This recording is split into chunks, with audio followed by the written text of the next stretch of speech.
Hello, everyone, and welcome to the Sustainable Finance Podcast.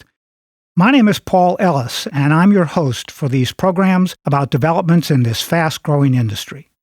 My podcast guest today leads the research and advisory team at Jefferies in their energy transition and sustainable business efforts.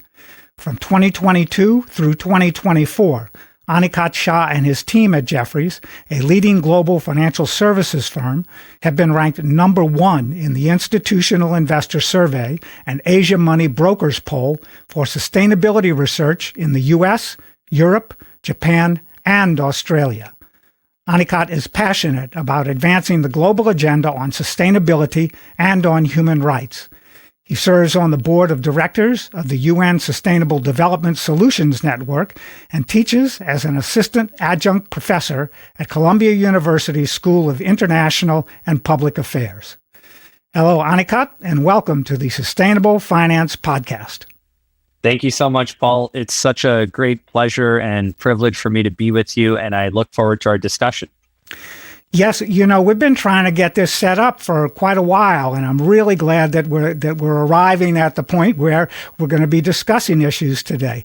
And one of the first things that I wanted to talk about is something that you mentioned when I heard you speak on a webinar not too long ago, and that is that the incredible importance of actually being physically on the ground in markets and in economies where you are assessing analytical issues, especially in relation to sustainable investing. Could you tell our followers a little bit about the way you do that?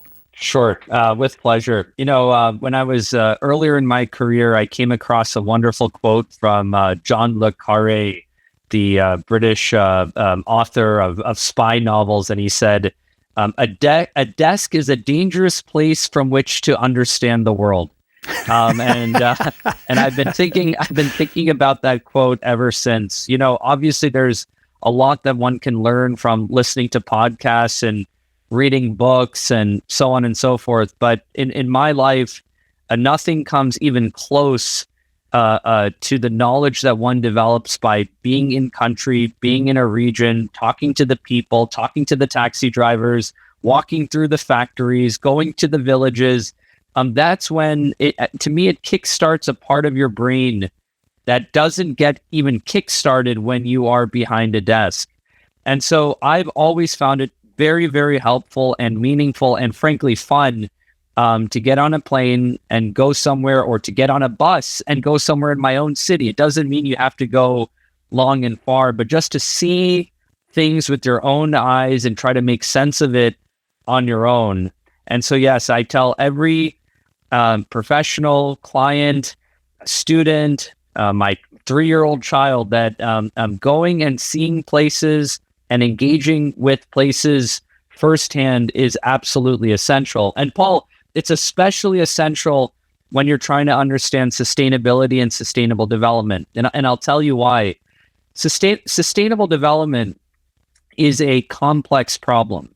It is not a linear problem. In other words, there are many connected parts, and you only understand the whole story when you can put all those parts together. And to put all the parts together, you have to feel and see all the parts. You have to talk to the taxi driver to understand the politics. And you have to talk to the local businesses to understand the business and finance. And you have to go into the villages to understand the labor dimension. And you have to put all of those pieces together, which you can only do when you're in person. Okay, well, thank you very much for that introduction to your remarks today. And I want to follow on with a specific question about the new presidential administration's efforts related to climate adaptation, because another presentation or an interview that I heard with you fairly recently was about adaptation and resilience as important parts of sustainable investment for people to focus on as investors now. And let us talk a little bit here about what President Trump's efforts around climate adaptation are or aren't.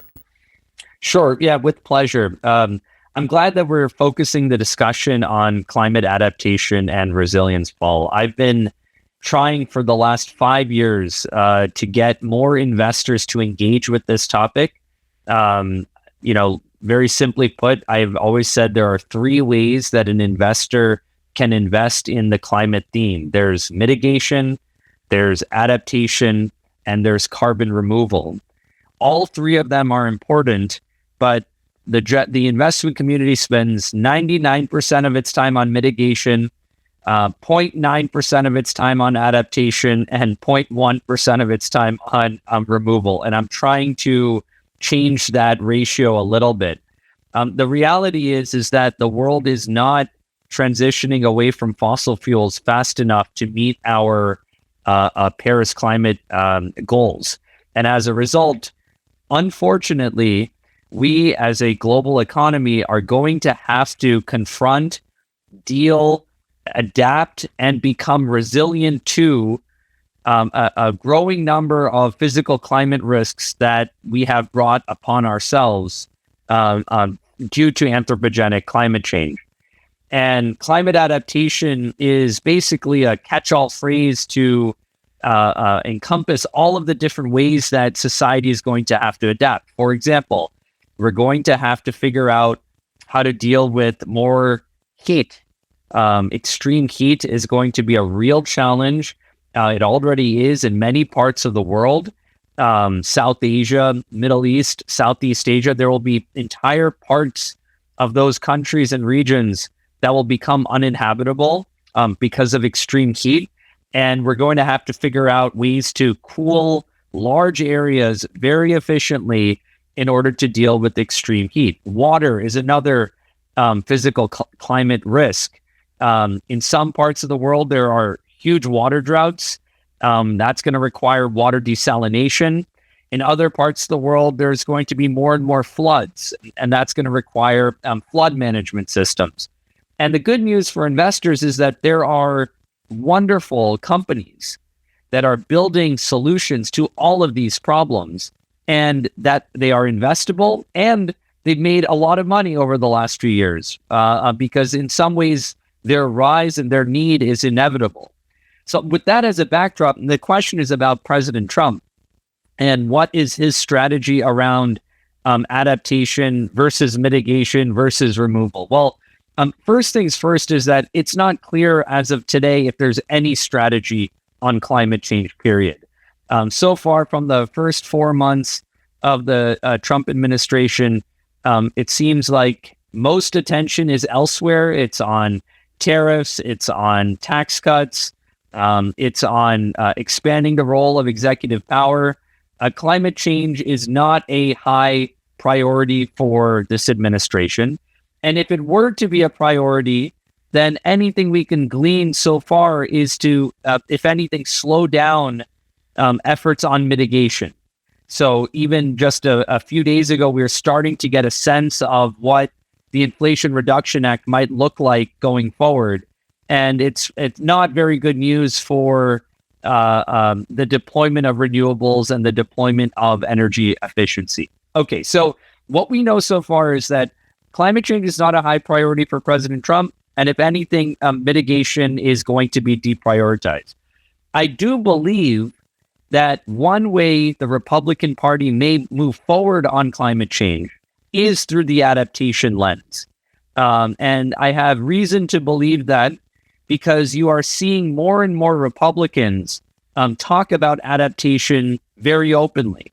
For example, you heard Governor DeSantis talk about this during his campaign, that basically that the state of Florida is adapting to climate change and will continue to do so.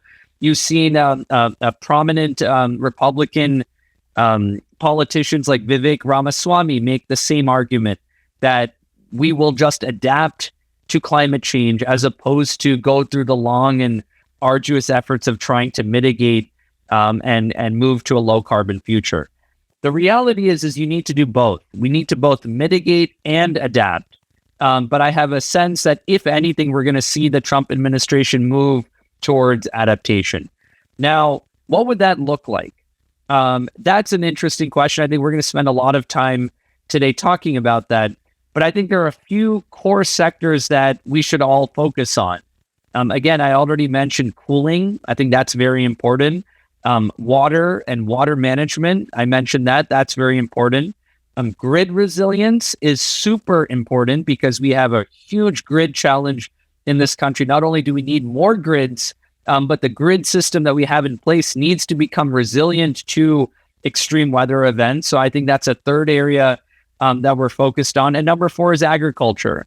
And President Trump, a lot of his voting base is, of course, rural America. And rural America is being quite impacted by a lot of these physical climate risks. And I think there are lots of ways that we can look at climate adaptation themes in that space. So that's what I'm focused on. So far, not much from President Trump on the adaptation story, but I hope Republicans do more, and we're seeing early glimpses of it so far. You know, Aniket, one of the things that I have been hearing in the last couple of weeks, at least, is talk around infrastructure building and adaptation from that perspective. Now, we all know that the IRA Act allocated tremendous tax benefits and funding across red and blue states, actually primarily red states. So permitting reform is a big topic for both Republicans and Democrats at this point in time. And we've seen some executive orders that could lead one to believe that Trump is serious about speeding up infrastructure build, whether it's in farming communities or in the cities or however you're going to reduce the carbon pollution. Do you think this is real? And how would it impact climate adaptation and resilience related investment strategies? That's a great question, Paul. And I think you hit the nail on the head. One of the core underlying economic philosophies of President Trump and this administration is the reindustrialization of America. We saw that, of course, with the trade tariffs that President Trump has put into place. We are seeing other forms of industrial policy coming up all over the place. And the underlying goal of this is to do more manufacturing and more industrial development here in the U.S. Now, we can argue whether the way President Trump is going about it is correct or not, but that is very clearly a goal. In order to do that, that will require more infrastructure. That will require more power. That will require more grids. That will require more factories. That will require more manufacturing sites. And all of that requires a complete overhaul of how we permit new infrastructure projects.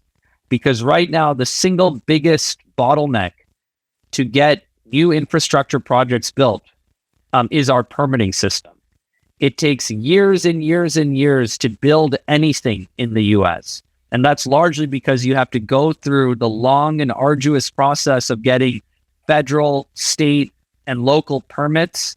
You have to get environmental assessments done. Many of these environmental assessments take 6, 7, 8, 10, 11 years to happen. And by the time you get those permits, project developers move on and the projects don't go anywhere. Without solving permitting, Paul, you get to the problem that we've had over the last 3 years, which is even though President Biden put into place some very significant tax credits, you mentioned the Inflation Reduction Act, we could have talked about the CHIPS Act, we could have talked about the bipartisan infrastructure law. Despite all of that, infrastructure spend as a percentage of GDP continued to decrease under President Biden, because there wasn't a whole of government re-examination, and there wasn't an examination of what are the actual constraints to getting more things built. So with that as backdrop, we are seeing some executive orders already being put into place by President Trump that have identified this permitting constraint on new infrastructure build. President Trump, for example, created something called a National Investment Accelerator, which is a new institution inside the Department of Commerce that will accelerate and fast track any large infrastructure investment over $1 billion. He's put out other executive orders that say that for other large infrastructure projects, a lot of the NEPA, which is the National Environmental Policy Act, many of the NEPA requirements would be overridden. All of these things could be positive. I mean, they could actually help us build more things more quickly in the United States. This, Paul, you may know of a book that's getting a lot of attention in Democratic circles right now called Abundance by Ezra Klein. And he's making sort of the same argument that unless we solve some of these permitting challenges, we will not see the kind of reindustrialization and manufacturing and economic boom that both Democrats and Republicans want. So all of this is to say that there are early glimpses of what I think are positive developments. Now the question begs itself, can President Trump actually execute on this, and can the country execute on this? And for that, we will see. Okay, so now we have a president who's focusing at the moment a lot of his time and effort on trade policy and how that's going to affect whether it's fossil fuel energy development or clean energy infrastructure development. At the moment, it's not clear it's pretty clear where he wants to emphasize, but it's also pretty clear that there's been a tremendous buildup in clean energy infrastructure over the last decade or so.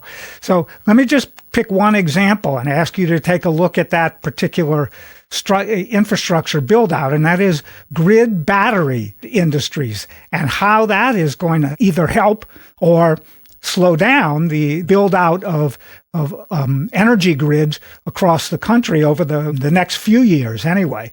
So it's been growing very fast over the last few years, and will it continue? Paul, the bottom line about trade tariffs and decarbonization is the following. We can either fight a global trade war or we can decarbonize quickly, but you can't do both. In other words, anytime you put on tariffs, particularly on Chinese imports into the United States, you are slowing down the pace of decarbonization. That's the fundamental, immutable truth. The reality is that China is the world's leader in effectively every aspect of the energy transition. Solar, wind, batteries, this is your storage question, nuclear, electric vehicles, critical minerals. That country owns the entire supply chain of these industries, effectively 70 to 80%.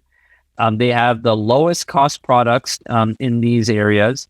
And if the U.S. wanted to decarbonize quickly, we would not have tariffs on their goods coming into the U.S., particularly in these areas. We would, for example, all be driving BYD cars right now at $15,000 a pop. Cars that now can charge in 5 minutes. I was in a BYD in Singapore just 3 weeks ago. It's a remarkable vehicle. It costs a fraction of what a U.S. car costs. But what we decided as a country is that we rather protect local industry and local manufacturing rather than decarbonize. And that's a decision, frankly, that we've been making on both sides of the aisle. I'm a free trade guy. I actually think that international trade is a good thing. I think comparative advantage is real. I think if China can make certain goods cheaper and more efficiently than we can, that we should just import from them. And that's particularly important for storage and batteries and all of this. Yes, do we have a storage industry in the U.S.? Sure, but it's a tiny fraction compared to what's happening in China. And so all of this is to say that, yes, storage will increase, storage will improve. We're seeing more and more batteries on the grid in Texas, in California. That will continue to happen, but we could happen much more quickly if we allowed ourselves to not be in this trade conflict with China and import their goods. And I think that's just a fundamental truth of the reality. Okay, now I've been hearing from other business leaders. I listen to other podcasts, and I've been hearing people say, people who are in contact with the president, for example, around these issues about the about how they are concerned about the declining investment in climate research, just the science of it, if nothing else, by the U.S. government, and in particular on climate change adaptation issues, as you articulated a few minutes ago. What's going on there that may or may not shift in the other direction within the next few years while Trump is still in office? Yeah, look, there's it's sort of undeniable now that President Trump is gutting agencies inside the U.S. federal government. And one of the areas where we're seeing significant reduction in both funding and resources is something called NOAA, which is the National Oceanic and Atmospheric Administration.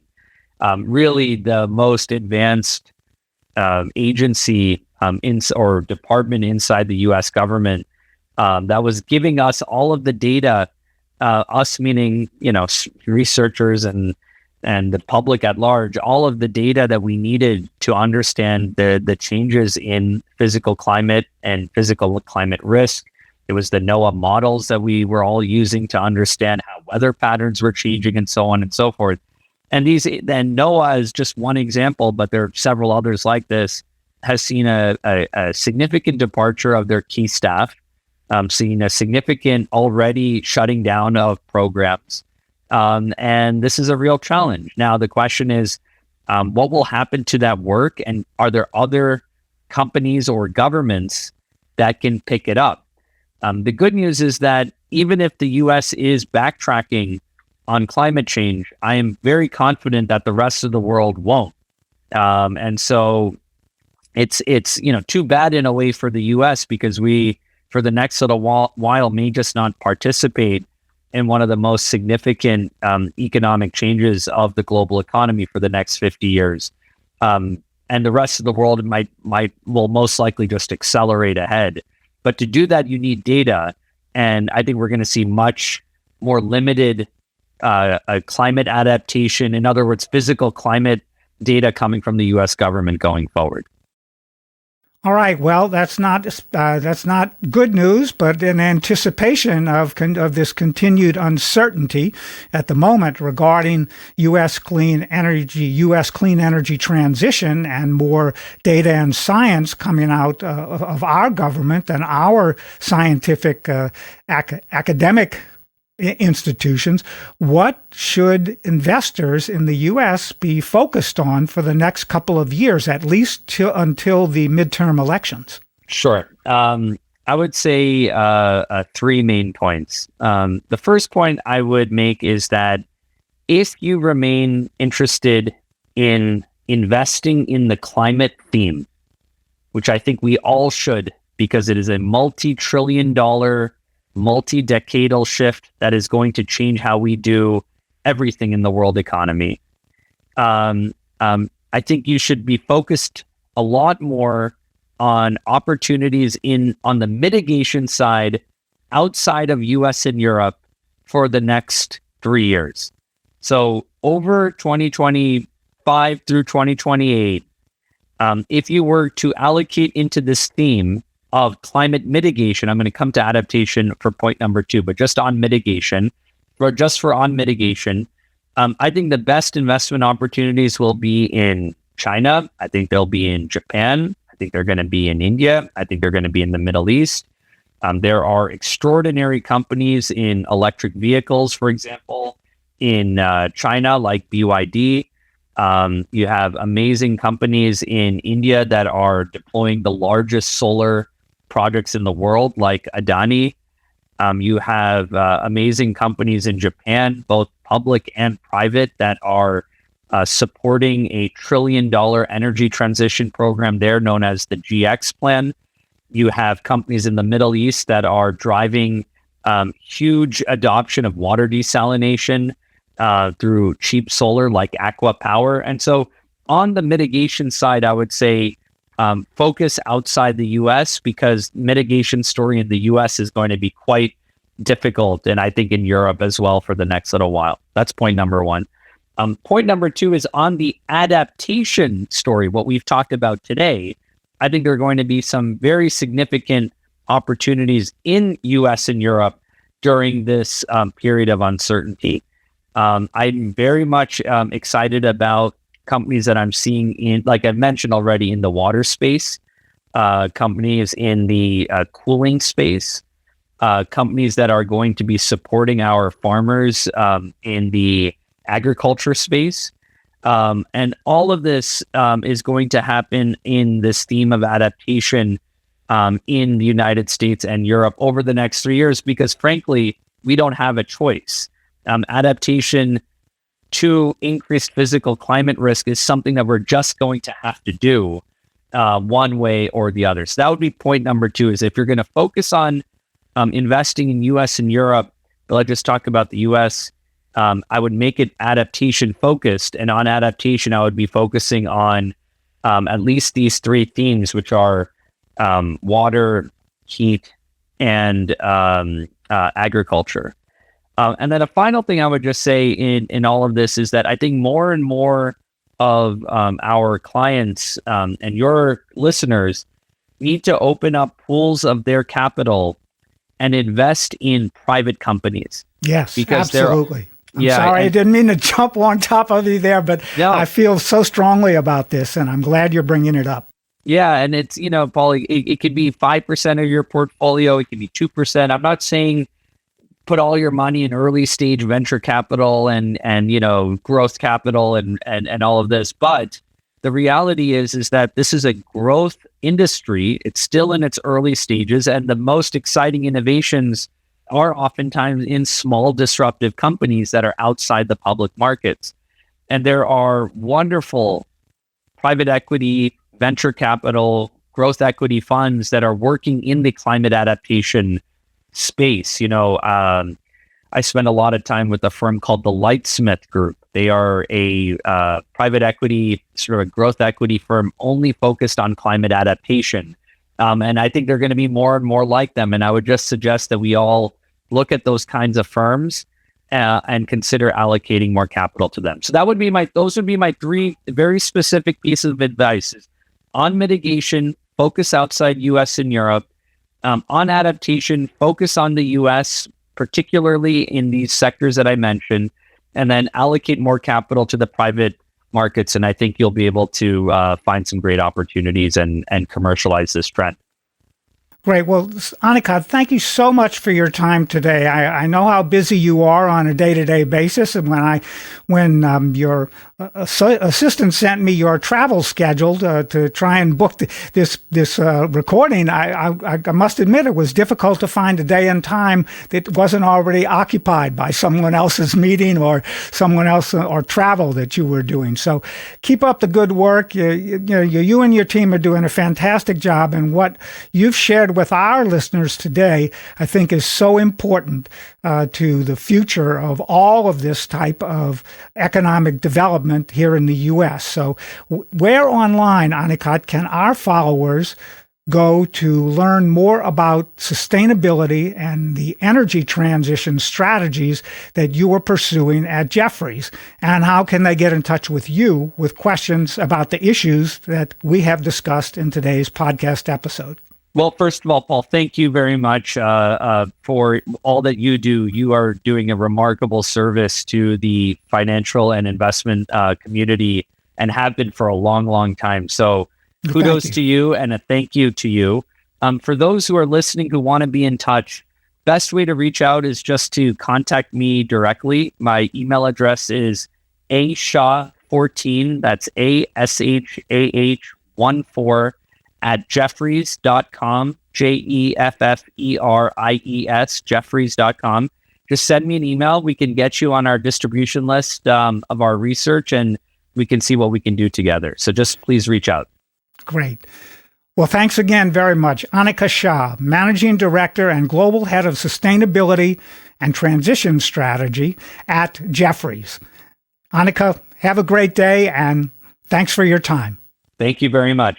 And to our listeners, thanks for joining us for today's episode, and join me again next week. My name is Paul Ellis, and this is the Sustainable Finance Podcast.